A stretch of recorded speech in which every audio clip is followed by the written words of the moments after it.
Now let's think about the normal ECG trace again. What I've already drawn myself here is an isoelectric line. And we want to use this to consider the ECG or EKG. And we'll see it's got a P, Q, R, S and a T wave. Now ECG stands for electrocardiogram, as indeed does EKG. So in the States there's a tendency to refer to EKG. In the UK we would call it a ECG.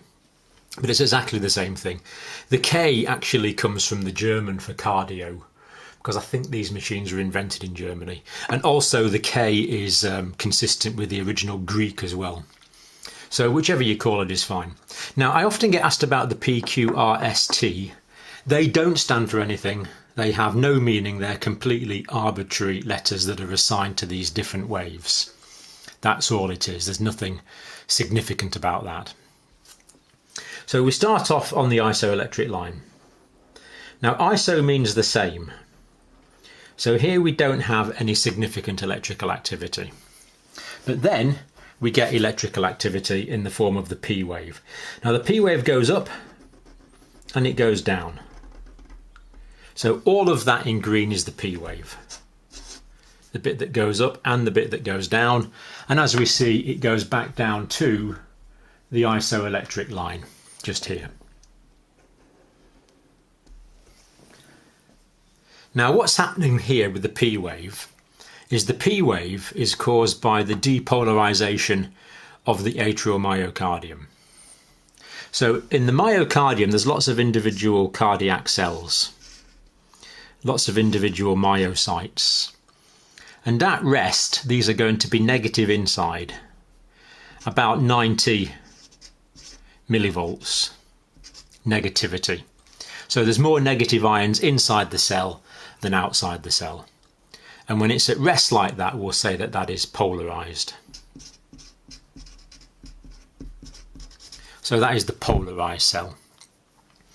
But then when it depolarizes, that's all going to change. So when it depolarizes, it changes to become positive on the inside and negative on the outside.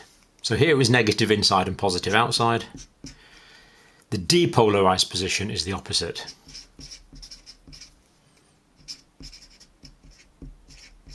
That is depolarized. And it'll actually depolarize to about plus 20 inside. For a period of time, then it'll be about plus 10. But what we see is it's polarized there and it's depolarized there. And the important thing about this is that it's the change from being polarized to being depolarized that initiates the muscle contraction. That's what triggers the initial muscle contraction. So the muscle's sitting there in a polarized state, then it depolarizes, and that's what stimulates the contraction. Now that's the P wave. The next thing that's going to happen is there's going to be a Q wave, and that goes down and it goes back up to the isoelectric line. So that is the Q wave in yellow. And again we see it consists of a downward deflection and an upward deflection.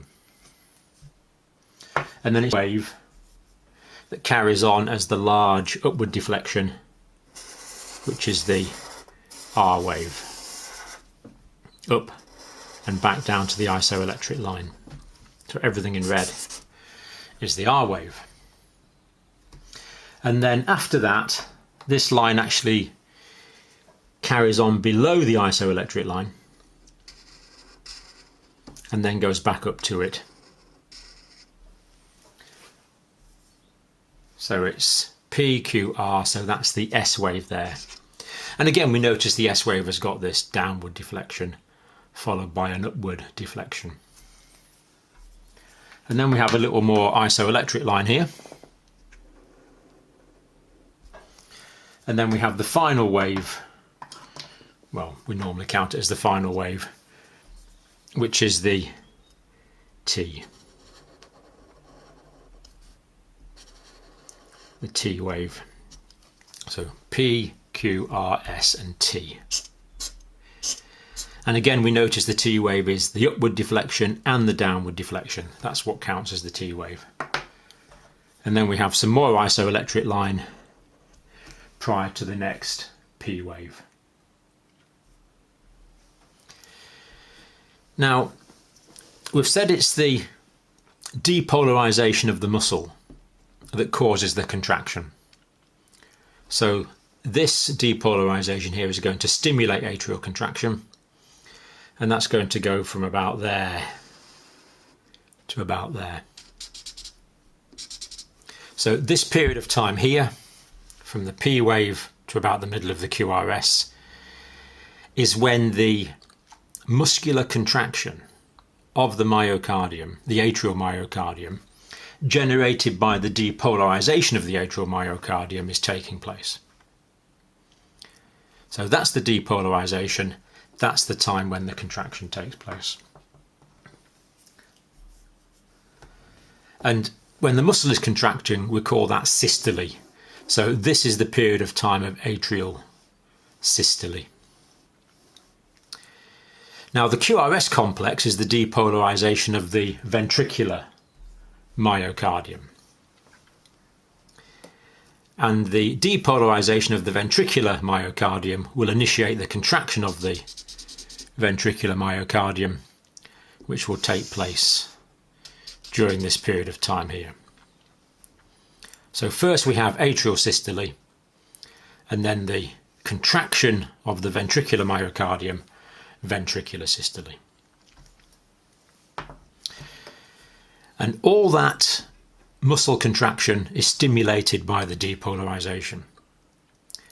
But of course, in order to contract, the individual myocytes need to depolarize. But of course, they can only depolarize when they're in a polarized state. This can't depolarize again because it's already depolarized.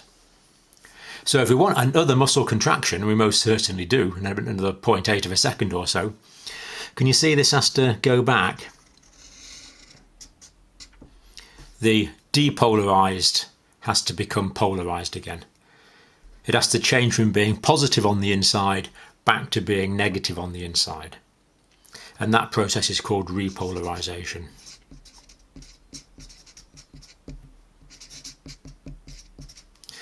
Because only when it repolarizes does it become polarized again, because it can only initiate contraction when it changes from being polarized to being depolarized. So we're now in a position where we can have another cardiac contraction. So P in green, Q, R, S and T, all in their relevant colours. And what confuses a lot of people is that the wave is the upward deflection and the downward deflection.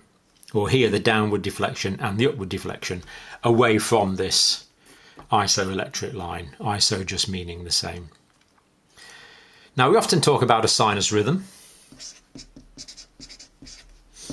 And a sinus rhythm is generated by the sinoatrial node, the pacemaker of the heart. And a sinus rhythm has got a P, Q, R, S, T in the right order and is fairly regular. If there's a P, Q, R, S, T in the right order and it's fairly regular, but the rate is below 60, that is a sinus bradycardia. It's still initiated by the sinoatrial node, it's still fine, but it's below the rate of 60, so technically it's described as a bradycardia. If you've got a P, Q, R, S, T in the right order and it's fairly regular, but the rate is above 100, that is a sinus tachycardia. They're the three normal rhythms: sinus bradycardia, sinus rhythm, sinus tachycardia. And this is what we've drawn actually here is a cardiac cycle. So the atrial systole takes about 0.1 of a second. And the ventricular systole takes about 0.3 of a second. If we assume the whole cardiac cycle is about 0.8 of a second, as it would be if the heart rate was around about 74 beats per minute, which would be fairly normal. So we see that the P wave in health can be considered to be the same as the atrial contraction. We know it's not quite the same because the atrial systole actually comes a little bit after. And we can consider the QRS to be the same as ventricular contraction. We know it's not quite the same because it occurs a little bit after. But in health, the depolarization will always trigger the contraction. There's only one exception, and it's not in health, it's by no means in health, but there's a very dangerous cardiac arrest rhythm, and it's called pulseless electrical activity. And in pulseless electrical activity, you get this electrical activity in the heart, but it's not associated with any contractions. The muscle is depolarizing, but the myocardium is unable to respond kinetically because of severe problems such as exsanguating hemorrhage. That would be the only exception, pulseless electrical activity. Apart from that, P is atrial, QRS is ventricular, and T is repolarization of the ventricle. Now, we've said that the T is the repolarization of the ventricle, the ventricular myocardium, which we see here, the repolarization.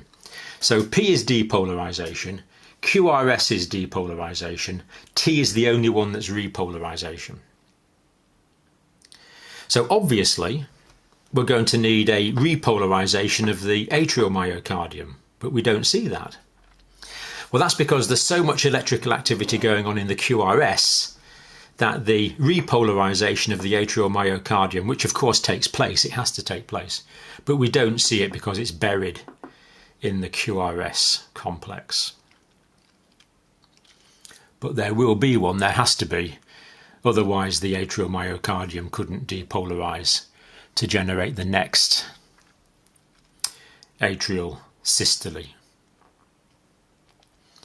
Now with practice, these ECG readings can tell us all sorts of things. We can do positional ones called 12-lead ECGs. They'll tell us about the normal conducting pathways. They'll tell us about heart damage. They'll tell us if the heart is enlarged.